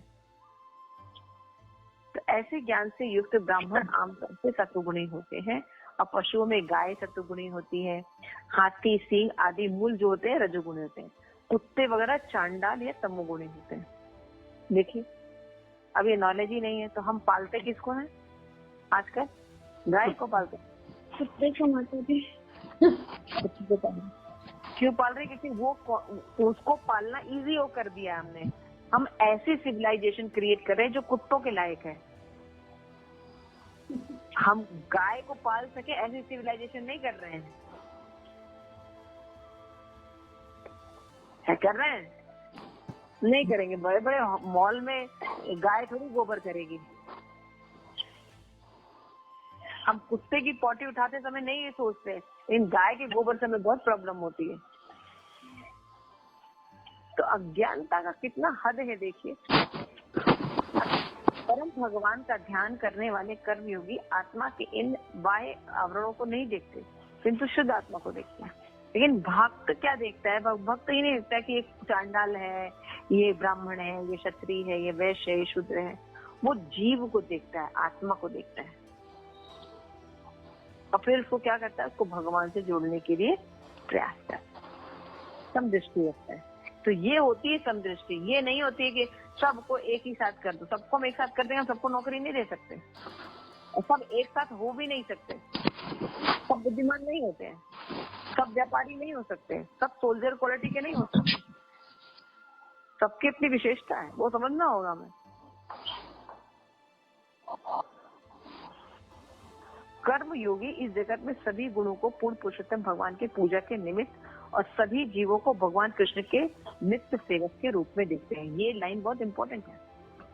समदृष्टि में क्या देखते हैं? कि सब भगवान कृष्ण के अंश हैं। इस अवस्था में सारी वस्तुएं पूर्ण पुरुषोत्तम भगवान की सेवा में लगाते हैं और विष्णु को प्रसन्न करने के लिए उन वस्तुओं को ज्ञ की सामग्री के रूप में उपयोग करते हैं। तो कर्मयोगी जानता है कि कृष्ण ही समस्त भौतिक वस्तुओं के एकमात्र भोक्ता है और सारे उनके स्वामी हैं। भगवान जैसे अगर आप देखिए, आप जब बाहर निकलते हैं, घूमते हैं, तो हम क्या सोचते हैं? हम सब चीजों को एंजॉय करेंगे और ये दुनिया जो है, इसकी जो सारी चीजें हैं वो मेरे एंजॉयमेंट के लिए बनी है। ये जो चीज है, वहां पर दुकान खड़ी है, मेरे लिए होनी चाहिए, है ना? जी इस जगह से बाहर निकलते हैं, घर में रहते हैं और कोई चीज देखते हैं तो क्या सोचते हैं? ये मेरे एंजॉयमेंट के लिए होनी चाहिए। यही देखते हैं ना? माता जी, लेकिन है हमारी है नहीं, लेकिन एंजॉयमेंट हमें चाहिए। तो सच में होता है कि जीव सही परसेप्शन में, अगर जीव ये सीख जाए कि हर चीज भगवान का है और भगवान की सेवा में लगाना है, तो बहुत आराम हो जाएगा उसके लिए। जो श्री प्रभुपाद बाबा कहते हैं कि मुझे समस्त यज्ञ तपस्याओं का परम भोक्ता, समस्त लोगों का देवता का परमेश्वर और उपकारी हितैषी मानता है, वो व्यक्ति शांति लाभ कर सकता है। भोक्तारम यज्ञ तपसाम सर्वलोक महेश्वरम सुहृदय सर्वभूतानाम ज्ञात्वा माम शांति गच्छति। अब बताइए ये सूत्र कौन पालन करता है? यूनेस्को जो है शांति और पीस के लिए है, ये फॉर्मूला अपना रहा है। इस फॉर्मूले के बारे में पता भी नहीं है लोगों को। जीवन में आज तक कहीं शांति आ पाई है? बल्कि और अशांति बढ़ती जा रही है ना। श्री प्रभुपाद कहते हैं इस पुस्तक में इसके पूर्व यज्ञ के रूप में कर्म करने की आवश्यकता के बारे में बता चुका हूँ, और श्लोक में भी भगवत गीता के स्पष्ट है कि समस्त यज्ञों के भोक्ता भगवान है। ये समझना होगा कि कर्म योगी द्वारा संपन्न किए गए यज्ञ और ज्ञानियों की तपस्या के फल एकमात्र भगवान द्वारा ही भोगे जाने के लिए हम जो भी यज्ञ करते हैं, उनका फल जो आता है वो भोगने का अधिकारी कौन है? भगवान। आम के पेड़ पर जब फल लगा, उसको किसने बनाया? आपने। क्योंकि आपके बगीचे में खड़ा हुआ, आपने पैसा देके एक माली से लगवाया तो आपका हो गया, है ना? ऐसे ही समझते हैं हम हर चीज को। जी जी माता जी। है ना? उसमें से एक भी चीज हमारी नहीं है। तो ये कितना, देखिए कितना ये सब ब्रॉडर एस्पेक्ट थोड़ा समझना होगा, नहीं तो हम लोग बस ऐसे ही लगे रहेंगे और दुख से निकलना तो बहुत मुश्किल है। तो श्री प्रभुपाद कह रहे हैं कि जो ज्ञानी है, योगी है, ये सब की ज्ञान बहुत लिमिटेड होती है। केवल भगवत भक्तों का ज्ञान जो होता है वो इतना ब्रॉडर एस्पेक्ट दिखता है, और भगवान भक्तों के सभी लोगों के परम स्वामी हैं, सब कारणों के कारण है, ये भक्त जानता है। और वो डंके की चोट पे कहता भी है कि जब जीव जो है ऐसा सोचता है तभी वो क्या कर सकता है? शांति लाभ कर सकता है। उसके जीवन सुख को शांति कब आएगी? तभी आएगी, भले परिस्थितियां पूरी विपरीत रहें। है ना? हो सकता है कि कोई भक्त जो है बहुत रोगी हो जाए, कोई प्रॉब्लम हो जाए उसको, लेकिन आप देखिए वो अंदर से जितना शांत रहेगा, और कोई हो सकता है कि उसके पास कुछ नहीं है, कोई बीमारी नहीं है, लेकिन अशांत रहेगा अगर वो भोग करेगा तो भगवान तो भगवान कृष्ण को संतुष्ट करने के लिए कर्म करने पर ही जीव जो है वो सुखी हो सकता है। श्री प्रभुपाद कहते हैं। तो यहाँ पे बताया है कि समस्त कर्म फलों से विरक्त और भगवान तथा उनकी भक्ति में आसक्ति ही सद्गुणों का विकास कर सकती है। जब हम ये कर्म योग करते हैं, भक्ति करते हैं, तो धीरे धीरे हमारे अंदर रियल वैराग्य, रियल ज्ञान, रियल दया ये डेवलप होता है। सही रूप में हम हर चीज करते हैं। फिर हम दया करके, दान देकर, तपस्या कर कर बंधन में नहीं पड़ते, बल्कि हमें सुख प्राप्त होता है। और अगर हम भगवत भक्ति नहीं सीख रहे और हम दान करना, है ना, दया करना, जो भी हम ऑस्टेरिटी करना, व्रत करना, यज्ञ करना, धाम जाना, जो भी हम कार्य करेंगे वो सब बंधन क्रिएट करेंगे। कर्मयोगी जानता है कि समस्त कर्मों के फल के परम भोक्ता कृष्ण है, अतः वो फलों के लिए ललाहित नहीं होता। वो जानता है कि सब फल किसके लिए, इसीलिए क्या होता है जब घर में आम आता है तो किसको ऑफर करके खाता है? भगवान को, है ना। जब वो पढ़ाई करता है, विद्यार्थी है, तो उसका रिजल्ट आता है तो किसको ऑफर करता है? भगवान। घर में कोई सामान लाता है, कुछ करता है तो क्या करता है? पहले भगवान को ऑफर करता है, फिर भोगता है, क्योंकि भगवान का है ना। जैसे आज के बच्चों से अभी बड़ा बहुत एक मतलब मजाक वाली बात है, उसमें जैसे एक बच्चे से मैंने पूछा कि दूध कहाँ से आता है, तो कहता है मदर डेयरी से।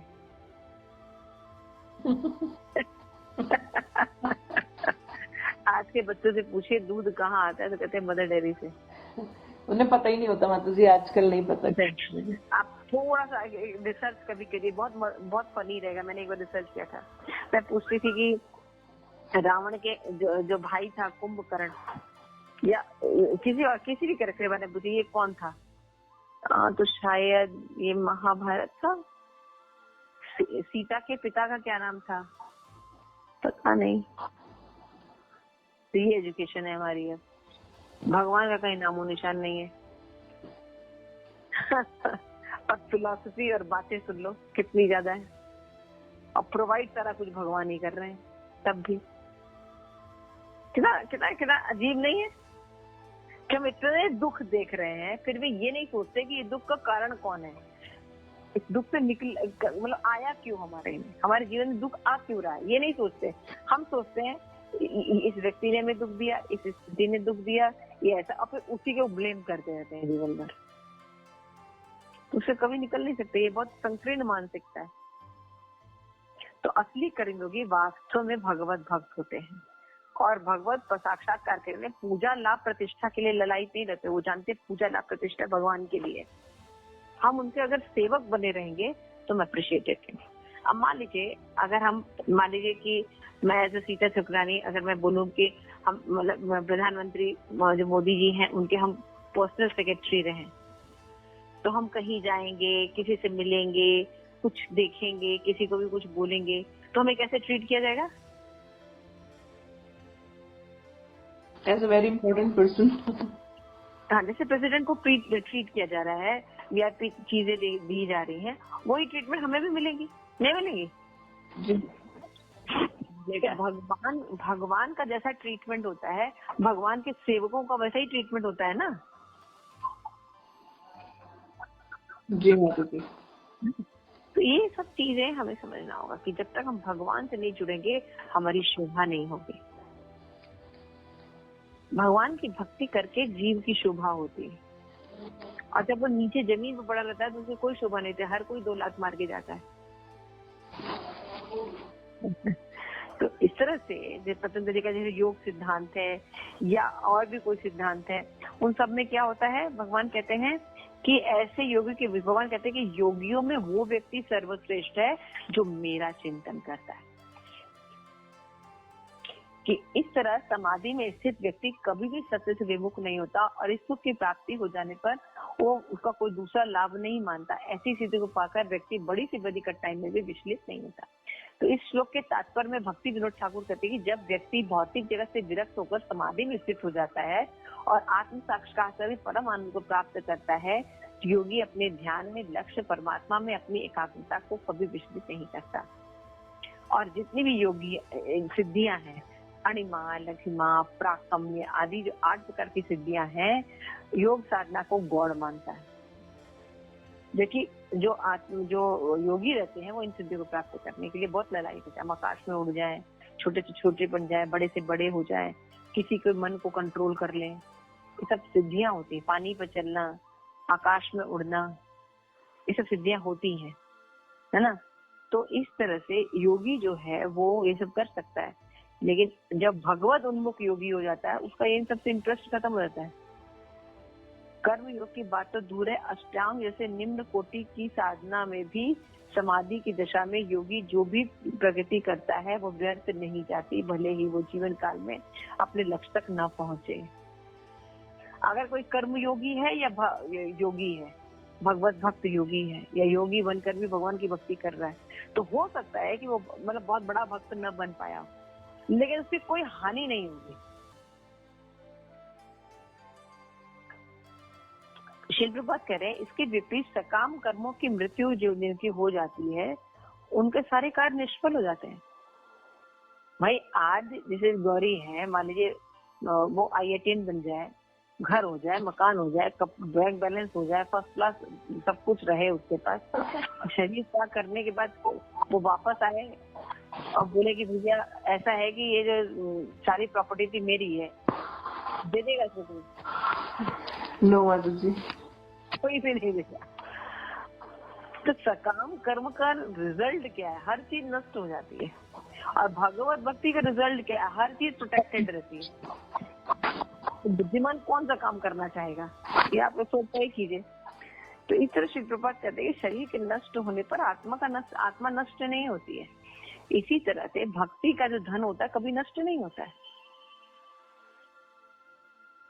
भगवद गीता में कहते हैं कि भगवान कहते हैं 6.40 में कि हे प्रतापुर, शुभ कार्य करने वाले योगी का न तो इस लोक में न तो आध्यात्मिक लोक में विनाश होता है। भलाई करने वाला कभी भी बुराई के लिए पराजित नहीं होता है। इसीलिए संसार में 2 प्रकार के लोग होते हैं, नियमों का पालन करने वाले और दूसरा तोड़ने वाले। हमेशा देखेंगे आप स्वाभाविक होता है उनका। कुछ लोग नियम का पालन करते हैं, धर्म से रहते हैं, कर्तव्य का पालन दिन भर करते रहते हैं। लोग कुछ लोग होते हैं जो दिन भर उल्टा कार्य करते हैं, है ना। तो इससे कोई लाभ नहीं होता है। नियमों का पालन करने वाले मनुष्य भी 3 प्रकार के होते हैं। कुछ लोग जो नियम पालन करते हैं वो भी 3 प्रकार के होते हैं, या तो कर्मी होंगे, या तो ज्ञानी होंगे, या तो भक्त होंगे। तो कर्मी में भी 2 भाग होते हैं, एक सकाम कर्मी होते हैं और कुछ होते हैं जो जैसे जो चाहते हैं कि भाई हमने मेहनत की है तो फल भी मुझे मिलना चाहिए। लेकिन कर्मों का फल भोगने की इच्छा रखने वाले निष्काम कर्मयोगी कर्म फल का त्याग करने वाले होते हैं। एक होते हैं फल को भोगने वाले थे, एक कर्म को भगवान को ऑफर करने वाले लोग। दोनों में जो ऑफर कर देते हैं भगवान को वो सदैव जो होता है। अब मान लीजिए आप जो है एक मार्केट गए और एक बड़ा पैकेट जो है दिखा के रसगुल्ले बढ़िया बन रहे हैं और आपने वो खरीद के ले आ गए, अपनी मदर के हाथ में दे दिया, तो मदर क्या करेगी? सारा खुद खा जाएगी, राइट?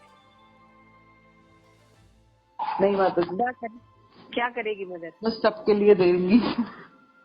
तो आप ही को दे देगी, नहीं देगी?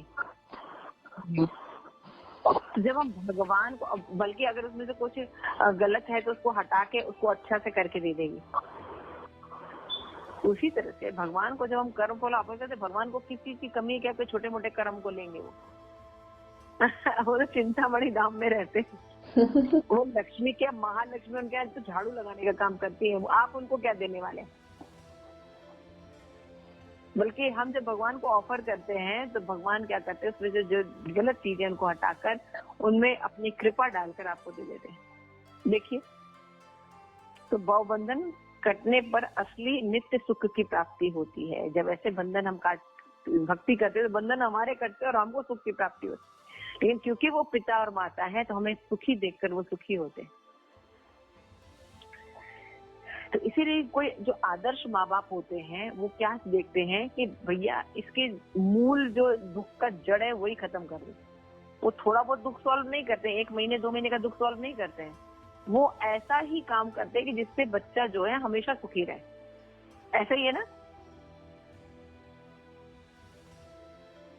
भाई कोई बोलो भाई, भूमिका। जी माता जी। ऐसे ही ना कि कोई आदर्श अगर माँ बाप होते, कोई आदर्श मिलेंगे तो उनकी बात अलग होगी, लेकिन कोई आदर्श माँ बाप है तो क्या चाहेंगे कि मेरा बच्चा हमेशा के लिए सुखी हो जाए ना, कि 1 महीने के लिए सुखी हो जाए फिर उसको दुखी रहे। हमेशा सुखी रहे। परमानेंट सोल्यूशन क्या। तो इसी तरह भगवान जो है, इसीलिए कहते हैं कि भाई भक्ति योग करने से आप लोग सुखी हो जाएंगे। तो शिल प्रपात कहते हैं कि समस्त योगियों में जो देखो बता रहे ना 6.47 में भगवान क्या, अगर योगी भी है तो समस्त योगी, देखो कर्म में बताया कि जो कर्म करते हैं सकाम कर्मी से श्रेष्ठ है कर्म योगी, जो भगवान को ऑफर करते हैं। उसी तरह योगियों में भी जो सर्वश्रेष्ठ है वो कौन है, जो भगवान कृष्ण का ध्यान करते हैं अपने हृदय में। योगी नाम अपनी सर्वेशा मत गत अंतर आत्मना, जो मेरी प्रेमा भक्ति में ऐसे वो सर। तो सकाम कर्मी की गणना योगी से नहीं की जा सकती। वास्तविक योगी, कर्म योगी, ज्ञान योगी का मतलब है कि वो भक्ति योगी हो, यानी कृष्ण को अपने जीवन में लाए। ये जैसे बता रहे हैं कि पहले अगर हमें ब्रह्म रियलाइजेशन होता है, ये पहली सीढ़ी है, उसके बाद परमात्मा रियलाइजेशन होता है, दूसरी सीढ़ी है, और भगवान रियलाइजेशन ये सबसे ऊपर की रियलाइजेशन है। और ये रियलाइजेशन जिसको हो जाता है वो सही रियलाइजेशन। तो आध्यात्मिक मार्ग में प्रगति भौतिक जगत की क्रमिक प्रगति पर निर्भर नहीं करती है। सांसारिक प्रगति के नियम कठोर होते हैं, उनका उल्लंघन नहीं किया सकता। यदि कोई व्यक्ति विश्वविद्यालय के डायरेक्टर की उपाधि हासिल करना चाहता है तो उसे प्राथमिक पाठशाला के स्तर से शुरू करके क्रमशः ऊपर की ओर पढ़ाई करनी पड़ेगी, पाठशाला में जाना पड़ेगा। विश्वविद्यालय के प्रवेश लेना असंभव है अगर वो ऐसा नहीं करेगा। लेकिन आध्यात्मिक जीवन में भी कठोर नियम है, किंतु परम पुरुष भगवान की कृपा से व्यक्ति बीच में भी कई अवस्थाओं को छोड़ता हुआ सीधे डायरेक्टर बन जाता है। और वो कैसा था, चैतन्य महाप्रभु की कृपा से। हम चांडाल योनि में रहते हैं, लेकिन हरे कृष्ण महामंत्र का हरे कृष्ण कृष्ण कृष्ण हरे हरे, हरे राम राम राम होकर चांडाल योनि के रहते हैं, स्त्री योनि के रहते हैं, सब निम्न योनि है। इसमें भी हम सर्वश्रेष्ठ हो जाते हैं। भगवान के भक्तों में हमारी गणना होने लगती है, और जितने दुख हैं उनके कुप्रभाव से बच जाते हैं। सारे जीव भगवान के पुत्र में समान होते हैं, लेकिन पिता जो है उसकी विपुल संपत्ति है, तो उसमें अधिकार किसको मिलेगा, जो भगवान का श्रेष्ठ पुत्र हो। तो भगवत भक्त जो होते हैं वो भगवान के मनोभाव को समझते हैं, इससे भगवान के जो संपत्ति है उसके वो हकदार होते हैं। शिल प्रपात कह रहे हैं कि लेकिन हमारा पिता इतना धनवान है, लेकिन हम अज्ञानता में रहे और हमें पता ही नहीं था कि हमारा पिता इतना धनी है, और हम भिखमंगों की तरह सड़क पर घूमते रहे। जैसे चलेगा नहीं। प्रभुपाद कहते हैं हमको पता होना चाहिए कि हमारे कृष्ण है सच्चिदानंद विग्रह है, इतने धनी है हर चीज में, हम उनके अंश हैं, हम छोटे मोटे लोगों के अंश नहीं। तो हमारे अंदर इतना बड़ा खजाना है, वो हमारे लिए छोड़ के गए, जो उनको भूल गए तो उनके पास वापस कैसे आए, वो है हरे कृष्ण महामंत्र। तो वो महामंत्र करने से हम वापस अपने पिता के जो सुंदर राज्य है, जहाँ कोई जन्म नहीं है, मृत्यु नहीं है, जरा नहीं है, व्याधि नहीं है, वहाँ केवल शाश्वत आनंद है, ब्लिसफुल है, और हमारा ये शरीर भी ब्लिसफुल वाला अपना आध्यात्मिक स्वरूप प्राप्त हो जाएगा। तो हम वहां पर जाना चाहिए।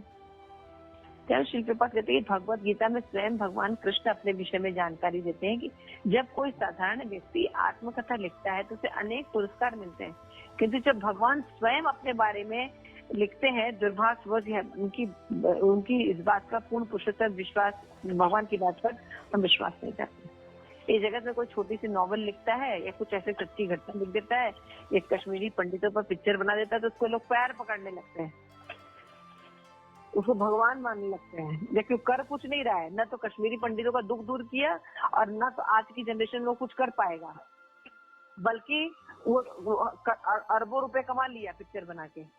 पोजीशन समझने की कोशिश करो, उसे कुछ किया नहीं, न तो पीछे की परिस्थिति वो सुधार सका, न आगे की परिस्थिति सुधार पाएगा, और अरबों रुपया भी कमा लिया और लोगों के नजर में भगवान भी बन गया। और यहाँ भगवान स्वयं आकर भगवत गीता में बता रहे हैं कि बेटा तुम्हारी सारी प्रॉब्लम ऐसे सॉल्व हो सकती है, तुम आ जाओ। तो उसको उस भगवत गीता को पढ़ने के लिए हमारे पास टाइम नहीं है। देखिए विडम्बना, देखिए बल्कि भगवत गीता ऐसे, भगवत गीता कोई पढ़ाता है तो दिन भर हम उससे तर्क वितर्क करते रहते हैं। तो भगवत गीता में भगवान जो है स्पष्ट घोषणा करते हैं कि वही परम सत्य है और उनको प्रेम पूर्वक भक्ति करके सब करना ही सभी का कर्तव्य है। तो उनकी 2 शिक्षाओं को देने के लिए भगवत गीता प्रकट हुई है। उसे समझने वाले व्यक्ति नए भक्त के रूप में आध्यात्मिक जीवन शुरू करने के योग्य है। आध्यात्मिक जीवन में श्रद्धा जो होती है वो प्रथम श्रेणी की होती है और भक्ति के प्रारंभ के लिए वेरी इंपॉर्टेंट। श्रद्धा नहीं है तो हम भगवत गीता जैसे अमूल्य ग्रंथ को छोड़कर फालतू समाज की बेकार चीजों में अपना पूरा अमूल्य जीवन, मनुष्य जीवन नष्ट कर सकते हैं। सोच के देखिए, श्री प्रभुपाद कहते हैं कि चैतन्य चरितामृत ने कहा है कि भगवान कृष्ण की दिव्य प्रेमा भक्ति करके मनुष्य समस्त गौण कर्मों को स्वतः ही संपन्न करता है। समस्त भक्ति संपन्न करने के लिए ये अनुकूल दृढ़ विश्वास श्रद्धा कहलाती है। श्रद्धा का क्या मतलब होता है? श्रद्धा शब्द कहे विश्वास, कहे सुदृढ़ निश्चय। अकेले कृष्ण भक्ति कैले सर्व कर्म कृत होए।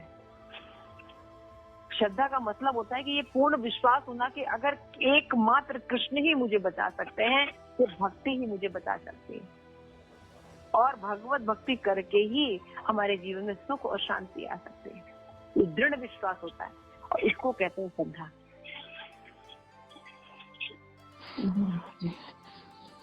तो ये है भगवत भक्तों की प्रशंसा में श्री प्रभुपाद बता रहे हैं कि सब ज्ञान मिलता कहाँ है? एकमात्र वैष्णव की संगति मिलता है।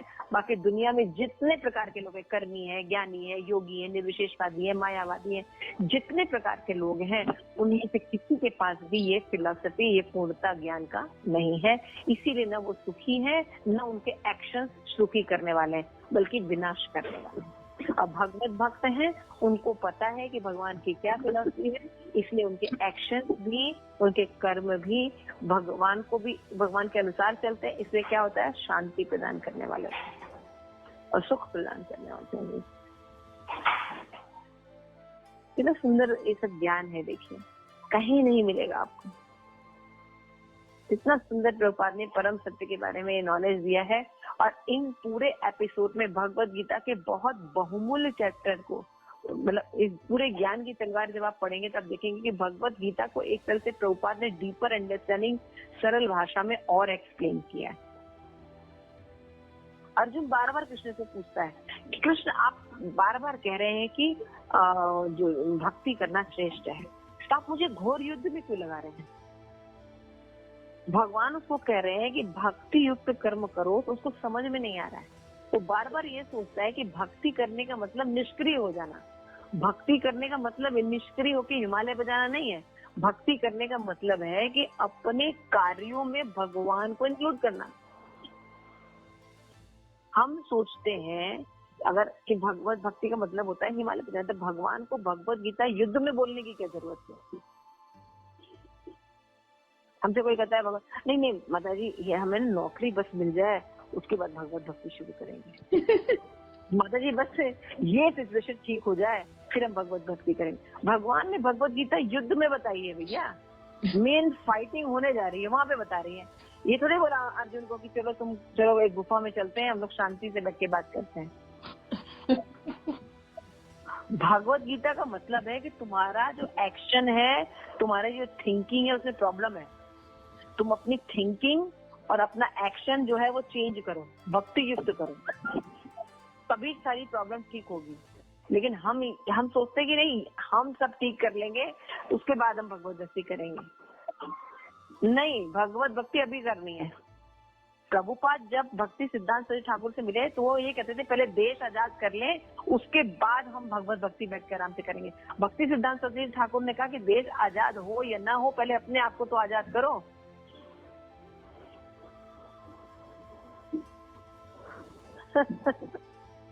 वो ज्यादा इम्पोर्टेंट है। सही बात है। तुम देश को बाद में आजाद करना, पहले अपने आप को तो आजाद करो।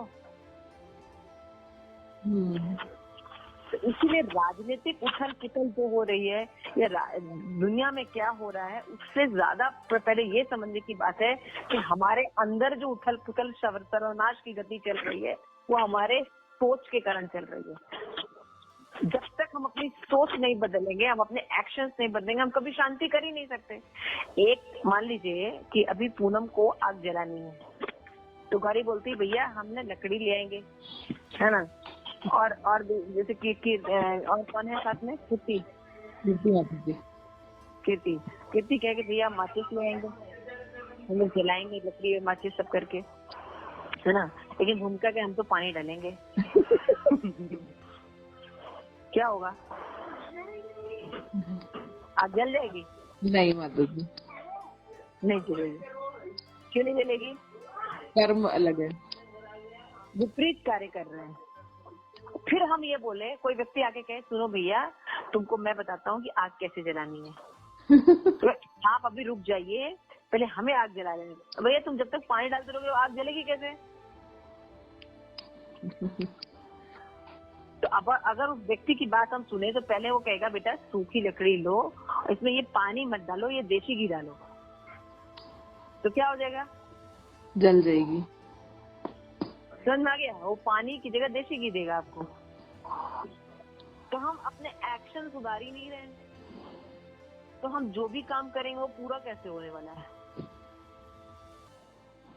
इसीलिए जिस समय भक्ति प्रकट होती है उसी समय भक्ति करनी चाहिए, बाकी काम उसके अनुसार एडजस्ट करने चाहिए, तब जीवन सफल होता है। ये बात प्रभुपाद कहना चाहते हैं।